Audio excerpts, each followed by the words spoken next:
Welcome to our easy pharmacy channel. आज हम लोग एचईपी का फर्स्ट पार्ट पढ़ रहे हैं। जैसे कि हम लोगों ने पहले तक देख रखा था कि टिश्यू किस बेसिस पे अपने काम को परफॉर्म करती थी और टिश्यू के फंक्शंस किस किस तरह से अलग अलग शेप के कारण अलग अलग जगहों पर इसकी पोजीशन, इसकी लोकेशन और इसकी फंक्शन सभी चीज़ एक दूसरे से डिफर थे। इनके अलग अलग तरह के टाइप्स भी अवेलेबल थे। जैसे हम लोगों ने देखा था, अगर हम ऊपर के लेयर की बात करें तो एपिथेलियम, उसके जस्ट नीचे की तो connective, then muscular, then further हम लोग की नर्वस टिश्यू थी जो कंट्रोल एंड कोऑर्डिनेशन कर रही थी। तो सर अब देखिए, अब हम लोग ये देखेंगे कि आखिर किस तरीके से हमारी बॉडी अपने आप को बैलेंस करती है। ठीक है, हम लोगों ने पूरी फिजियोलॉजी तो देख ली अंदर सिस्टम की कि आखिर हम लोग की यूनिट क्या है, जिस बेसिस पे हम लोग समझते हैं तो आखिर उसकी यूनिट क्या है, कैसे हम लोग चल रहे हैं, उस सब चीज़ के बारे में हम लोग को पढ़ रखा था। अब हम लोग देखेंगे कि हम लोग की बॉडी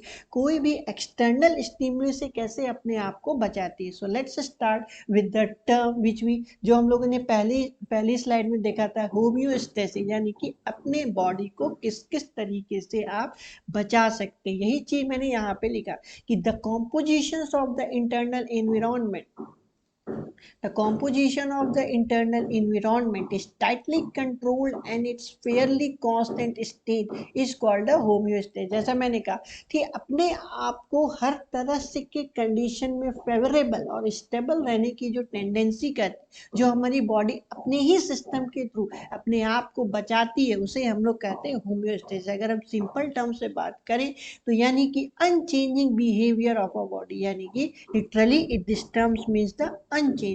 अब ये देखते हैं कि हम लोग की कौन कौन सी ऐसी सिस्टम है। देखिए, हर चीज़ से तो नहीं बचा जा सकता, बट हाँ, कुछ ऐसे जो डे टू डे लाइफ में अगर हम इससे कंपेयर करें तो शायद मुझे रिजल्ट मिलेगा कि किस तरीके से हमारी बॉडी अपने आप को एडवर्स सिचुएशन से बचाने में अपने आप को मदद करती है। यही चीज़ यहाँ लिखा है, there are some important physiological variable maintained within the narrow limit by homeostatic control mechanism, जैसे कि कोर टेम्परेचर, अपने टेम्परेचर को मेंटेन रखना, वाटर एंड इलेक्ट्रोलाइट कंसंट्रेशन, यानी कि जो भी आज जितने भी फिजियोलॉजिकल केमिकल चेंजेज हो रहे हैं वो इसी इलेक्ट्रोलाइट्स के डिस्टर्बेंस के कारण हो रहे हैं। और साथ ही साथ जो सबसे मोस्ट इम्पॉर्टेंट बात है वो मीडियम पीएच कैसा है। हम लोग की बॉडी में जो एनर्जी यूनिट है जो कि ग्लूकोज, वो ग्लूकोज मुझे मेरे ब्लड में कितना है, कितनी होनी चाहिए, blood and tissue oxygen and carbon dioxide level, और साथ ही साथ ब्लड प्रेशर। देखिए, यही सब ऐसे टेम्परेचर, ऐसे कंडीशन है बॉडी के जो कि एक सिस्टम के लिए हमेशा स्टेबल होनी चाहिए। अगर इसमें किसी भी प्रकार का चेंजेज हुआ तो शायद हमारी जो नॉर्मल फिजियोलॉजी सिस्टम है वो शायद परफॉर्म ढंग से नहीं हो पाएगी। सो this is about the homeostasis. हम लोग देखते हैं कि आखिर जब मैंने कहा कि अपने सिस्टम को ठीक करना, तो मैंने ये भी देख रखा है कि कोई अगर डिजीज होती है या किसी भी पेशेंट में किसी भी तरीके का नॉर्मल फिजियोलॉजी से डिस्टरबेंस हो गया तो क्या बॉडी का क्या परफॉर्मेंस रहता है। तो यही इंडिविजुअल ये देख सकते हैं कि हाँ, या तो पॉजिटिव फीडबैक होगा या तो निगेटिव फीडबैक होगा। इसी के बारे में हम लोग देखते हैं कि आइए हम लोग इस चीज़ के बारे में देखते हैं कि कैसे हमारी बॉडी एक स्टिमुली के अगेंस्ट काम करती है। यही चीज यहाँ पे लिखा है कि homeostasis is maintain by the control system that detect and respond to changes the internal environment.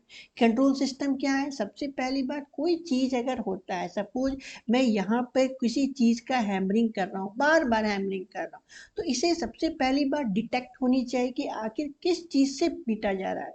या तो एक छड़ी है या एक हथौड़ा है, किस चीज से डिटेक्ट किया जाएगा। तो सबसे पहले यही सिस्टम है, डिटेक्ट। अब जैसे ही पता चला कि नहीं, ये काफी भारी चीज है और इससे किसी भी पार्ट को बॉडी के डिस्टरबेंस हो रहा है, तो ये सीधे अपने कंट्रोल सेंटर जो कि हमारा ब्रेन है उसके पास जाएगा, जिसे हम लोग कंट्रोल सेंटर का नाम दिए। यहाँ मुझे इससे बचना है और किसी भी तरीके से मुझे इससे इससे बचना है। तुरंत से ये इफेक्ट करेगा कि तुम बॉडी वहां से हटा लो और हमारी जो जिस चीज से डिस्टरबेंस हो रहा है उस चीज से अपने आप को बचा लो। तो क्या हुआ यहाँ पे, इफेक्टर हुआ। इफेक्टर भी वही ऑर्गन हुआ, बट हाँ, डिटेक्टर के लिए अलग सेंस ऑर्गन भी अवेलेबल है जिसके थ्रू हमें तुरंत पता चल जाए कि हाँ, मुझे हथौड़ा से मारा जा रहा है या एक सिंपल स्टिक से मारा जा रहा है। तो यही होते हैं कंट्रोल सिस्टम। इस कंट्रोल सिस्टम के थ्रू हम लोग दो चीज देख सकते हैं, एक तो हमारा निगेटिव फीडबैक और एक होता है हमारी पॉजिटिव फीडबैक। निगेटिव फीडबैक में ये है कि एक सिंपल एग्जांपल से देखते हैं कि हमारा टेम्परेचर था, ठीक है।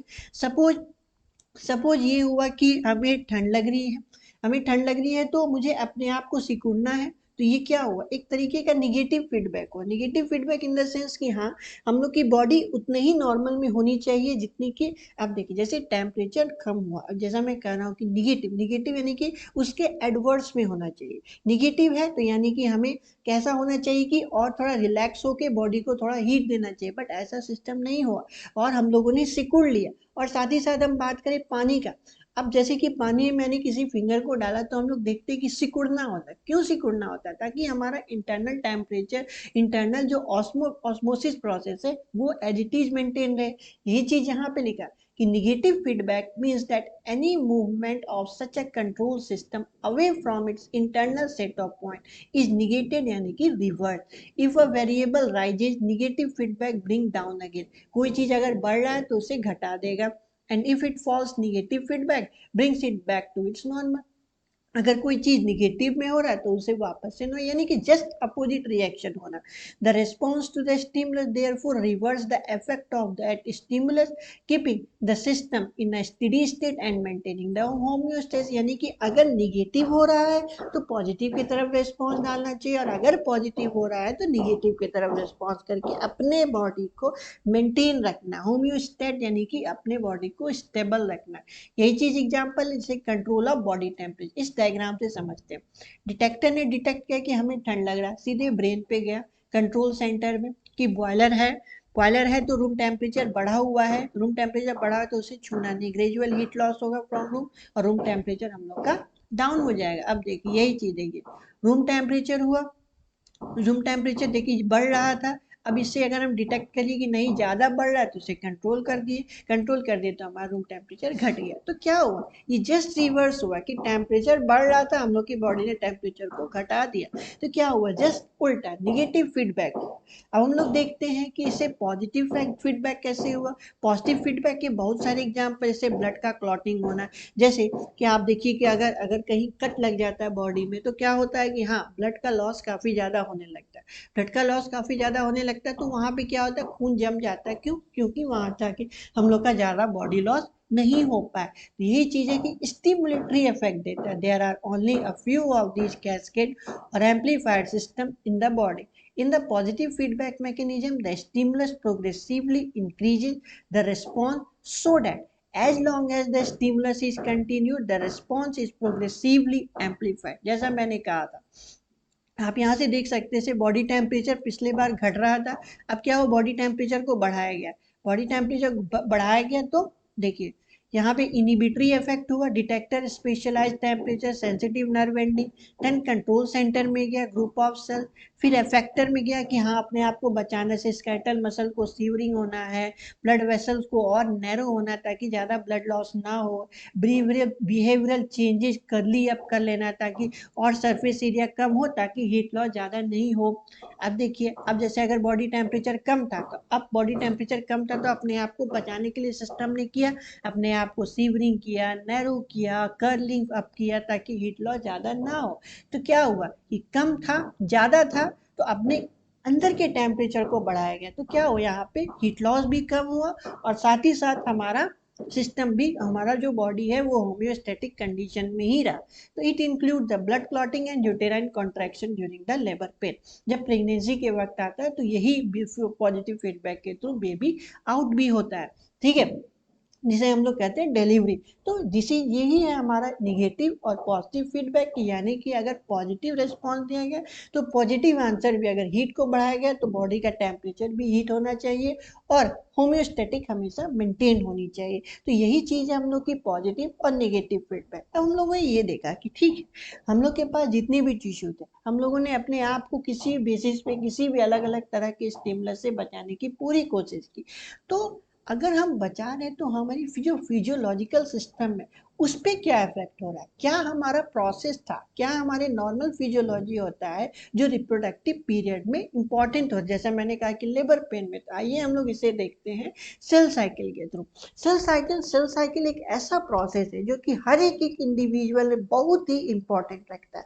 अगर ये शायद ना हो तो ये एक विएबल ह्यूमन ऑर्गेनिज्म नहीं का, यानी कि reproductive type of human organism नहीं कहा सकता। यही जो सेल साइकिल है, इसी सेल साइकिल में हम लोग की जितने भी क्रोमोजोम्स की शेयरिंग होती है, आज दुनिया में जितने भी तरह के वेरिएबिलिटी हैं, प्रोजेनीज अवेलेबल हैं, जितने भी तरह के डीएनए का रेप्लिकेशन होना, सेल का ग्रोथ होना, बॉडी का डेवलपमेंट होना, एक फेज से दूसरे फेज में जाना, वो सब हम लोग सेल साइकिल के थ्रू डिटरमाइन करते हैं। तो यही चीज यहाँ पे लिखा कि cell division is a very important process in all living organism. During the cell division of a cell During the division of a cell, DNA replication, cell growth also takes place. All these processes that is said to be the cell division, DNA replication और cell growth hence have to take place in a coordinated. ये सभी चीज एक दूसरे से coordinate होनी चाहिए, तभी आज हम लोग जितने भी सिस्टम से वो एक कोऑर्डिनेटेड वे में पढ़ते हैं। और कोऑर्डिनेशन होना भी चाहिए, बिल्कुल होनी चाहिए, क्योंकि अगर कोऑर्डिनेशन ना हुआ तो पता चला सेल तो डिवाइड हो गया, हमारा सेल का ग्रोथ हुआ ही नहीं, और जो पॉजिटिव फीडबैक आना चाहिए था वो वहाँ पे हमें निगेटिव फीडबैक और कोई ना कोई डिजीज हो गया। तो इससे ऐसा नहीं होना चाहिए। कोऑर्डिनेशन सबसे इंपॉर्टेंट चीज होते हैं to ensure correct division formation of progeny cell containing intact genome, the sequence of event by which a cell duplicates its genome, synthesis the other constituent of the cell and eventually divides into two daughter cells is termed as the cell cycle। यानी कि cell cycle एक ऐसा process है जिसमें कि एक cell से दो सेल का फॉर्मेशन होना। यही चीज तो यहाँ लिखा है कि टू डॉटर सेल। सपोज ये अगर हम लोग का मान के चले कि 2n है या n है, तो दो प्रोजेनी का फर्दर फॉर्मेशन हो जाएगा। यही चीज हमारी होती है सेल साइकिल, और इसी में फर्दर डिवीजन होते रहता है, जो हम लोग आगे के फेज में पढ़ेंगे एक एक करके। सो let's start with the phases कि कौन कौन से फेज इन्वॉल्व होते हैं हम लोग के सेल के डिवीजन में। वही चीज यहाँ लिखा है कि a typically eukaryotic cell cycle is illustrated by human cells in culture. इसे हम लोग देखिए, एक तो होती है इन विवो, जो कि हम लोग अपने बॉडी में जो भी मदर वॉर्म में जो भी डेवलपमेंट होता है वो एक फेज होता है।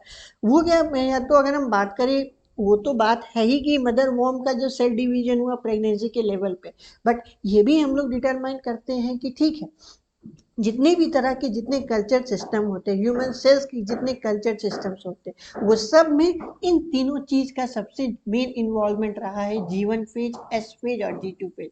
अगर ये फेज नहीं डिटरमाइन किए गए तो शायद हम लोग की कोई भी सिस्टम आज डेवलप नहीं कर पाएगी। यही चीज यहाँ पे कि these cells divide once in approximately every 24 hours. However, this duration of cell cycle can vary from organism to organism and also from cell type. So cell type, अलग अलग सेल्स में अलग अलग तरह के डिविजन्स होंगे। Cell cycle is basically divided to phases, एक interphase होता है और एक माइटोसिस का फेज होता है। अब एम फेज जो है represent the phases when the actual cell division or mitosis occur, and the interphase represent the phase between the two successive M phase. यानी कि आप देखिए, दो एम फेज के बीच की डिस्टेंस को ही कहा जाता है, ये जितना जो देखा जा रहा है आप, ये प्रोसेस जितना आप देख रहे हैं वो एक इंटरफेज है, और इसी इंटरफेज का ये प्रोसेस है G1 फेज, S फेज और G2 फेज। यही चीज यहाँ लिखा है। The M phase starts with the nuclear division corresponding to the separation of daughter chromosomes and usually ends with a cell division of cytoplasm, cytokinesis, interphase through cell. The resting phase is the time during which the cell is preparing for division by undergoing both cell growth and DNA replication in an orderly manner। जैसा मैंने कहा था कि हर चीज की एक system होती है, अगर उस फेज से अगर नहीं गुजरा जाए तो शायद हम लोग की पूरी सिस्टम डिस्टर्ब हो जाएगी। यही चीज यहाँ पे लिखा है कि हमारा जो माइटोटिक फेज है उसमें करीबन 4 फेजेज होते हैं। 4 फेजेज जो इंपॉर्टेंट होते हैं, एक होते हैं हमारा प्रो फेज, एक होता है मेटा फेज, दूसरा होता है एनाफेज और टेलोफेज। और इसी बेसिस पे जितने भी आज तक डिवीजन हुए हैं वो इन्हीं 3 बेसिस पे, इन्हीं 4 बेसिस पे डिटरमाइन किए गए। आज तक जितने भी कॉम्पिटिटिव एग्जाम्स में पूछे गए क्वेश्चंस हैं वो इससे बहुत ही इंपॉर्टेंस रखते हैं। सो अल्टीमेटली इसे ध्यान से देखिएगा।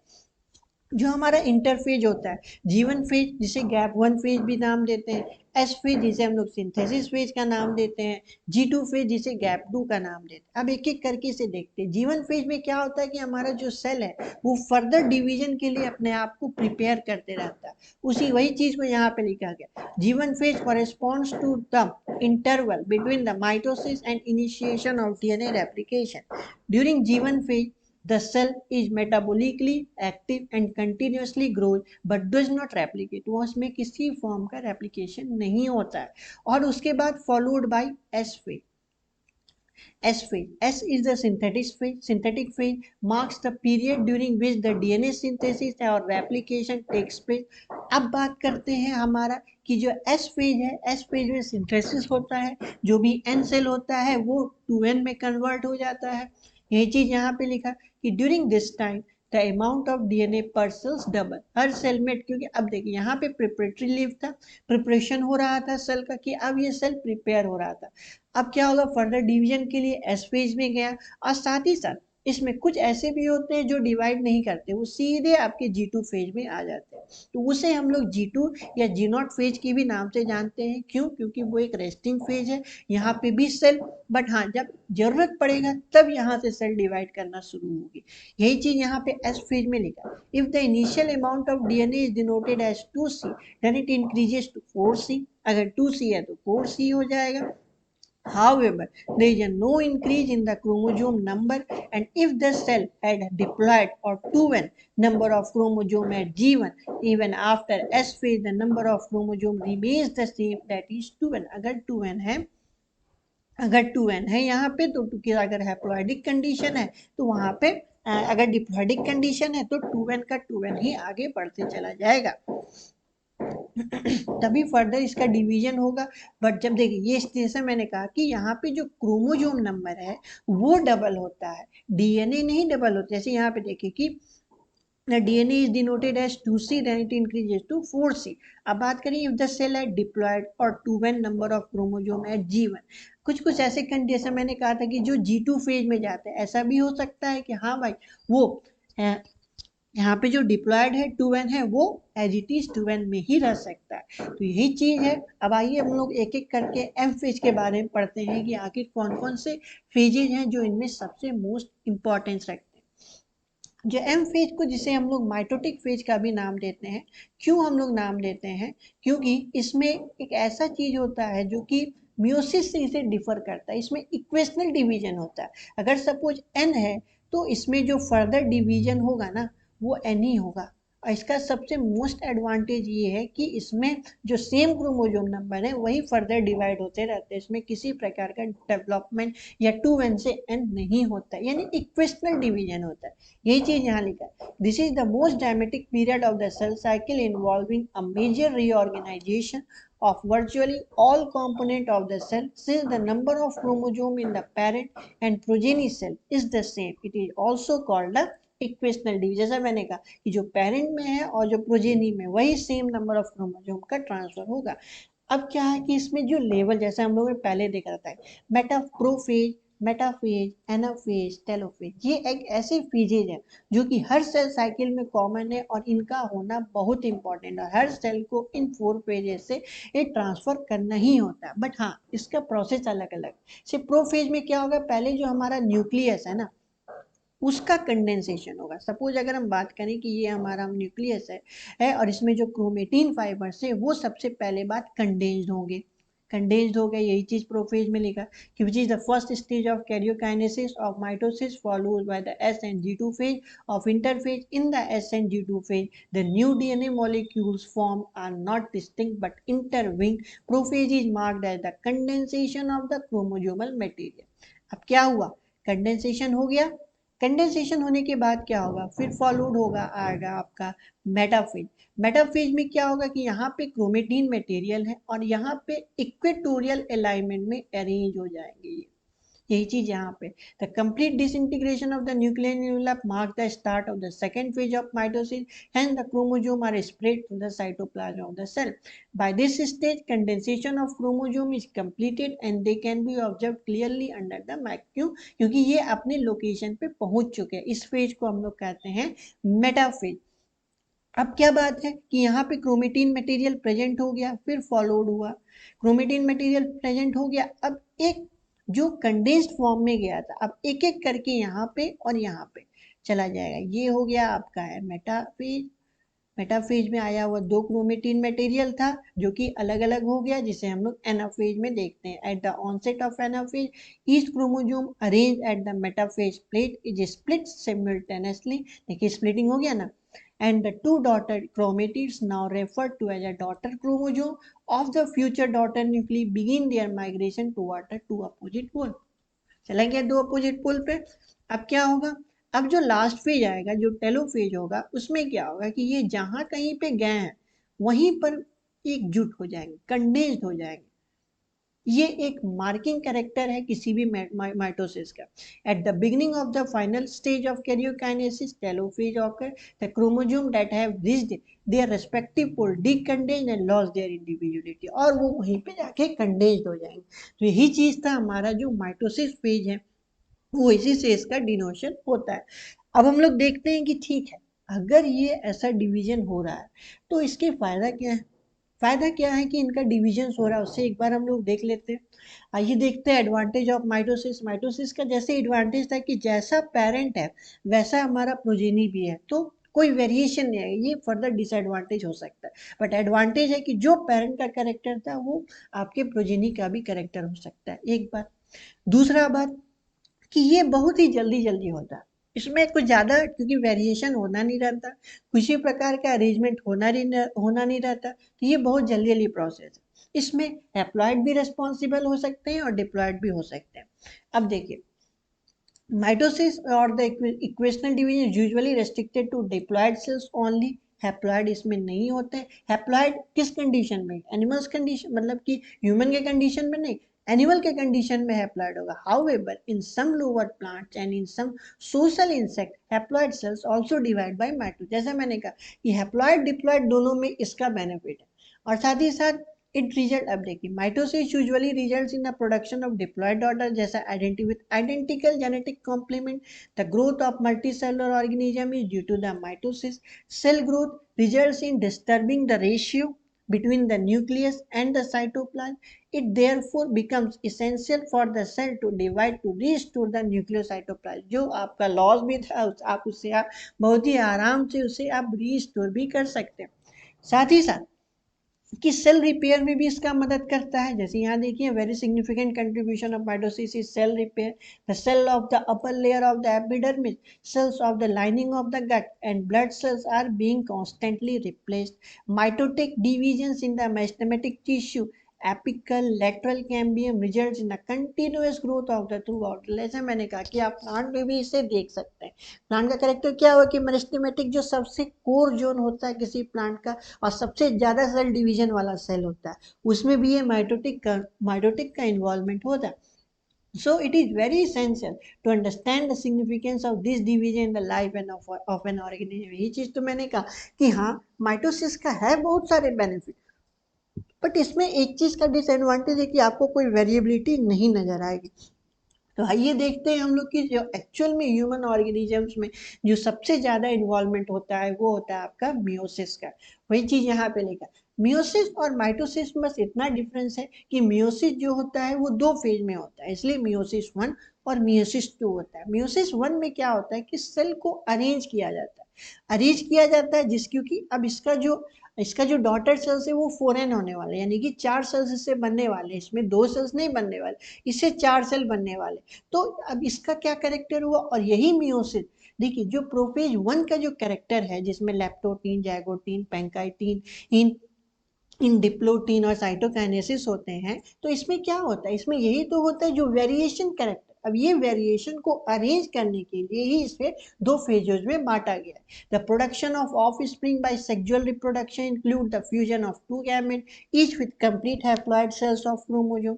Gametes are formed from the specialized diploid cell, the specialized kind of cell division that reduces the chromosome number by half, result in the production of haploid daughter cell this kind of division is called the meiosis, यानी कि हमेशा half division को कहा जाता है इसे। Meiosis involves two sequential cycle of nuclear and cell division, जैसे मैंने कहा मेयोसिस 1 और meiosis 2, but only a single cycle of DNA, सिर्फ एक ही है जो डीएनए रेप्लिकेशन में मदद कर सकता है, जो कि 20 फेज के होते हैं, मेयोसिस 1 और meiosis 2। Meiosis 1 is initiated after the parental chromosome have replicated to produce identical sister chromatin at the S phase. Meiosis involves the pairing of homologous chromosome जो meiosis 1 में होता है, recombination between non-sister chromatid of homologous chromosome, और 4 haploid cells are formed at the end of meiosis। आइए हम जो भी अभी तक हम लोग ने पढ़ा उसे एक बहुत ही अच्छे डायग्रामेटिक ढंग से इसे समझते हैं। देखिए ये हमारा मियोसिस के दो फेज, जैसे मैंने कहा था कि मियोसिस 1 और मियोसिस 2। अब देखिए यहाँ पे क्या हुआ, प्रोफेज 1 हुआ। प्रोफेज 1 में क्या क्या बहुत सारे प्रोसेस होते हैं जो हम लोगों ने पहले पढ़ा। इसमें फर्दर डिवीजन हुआ। अब यहाँ देख सकते हैं कि हमारा एक जैसे, अब यहाँ पे जो इंटरफेज हुआ था, जहाँ कंडेंस्ड हुआ था, ये देखिए ये दोनों अलग अलग है। किस तरीके से क्रॉसिंग ओवर हुआ फेज 1 में, यही चीज ensure genetic variation, there are so many combination. Metaphase 2 में क्या हुआ, जैसा सेल अरेंजमेंट होता है, एनाफेज 1 में अपने पोल पे चला गया। अब देखिए यही डिफरेंसेस है, टेलोफेज 1 में यहाँ पे 2n बना, अब इस 2n का फर्दर डिवीजन हुआ तो ये एक साइकिल से दो चीज बना और एक साइकिल से 2n बना। तो आप ये देख सकते हैं कि मियोसिस 1 और मियोसिस 2 किस बेसिस पे डिफर है, और यही कारण है कि आज आप जितने भी तरह के वेरिएशंस को आज देख रहे हैं वो सब इसी मियोसिस के कारण हो रहे हैं। So this is all about the homeostasis and cell cycle. Hope आपको ये चीज समझ में आया होगा। सो हमारे चैनल को ज़्यादा से ज़्यादा लाइक और सब्सक्राइब करें। Thank you so much.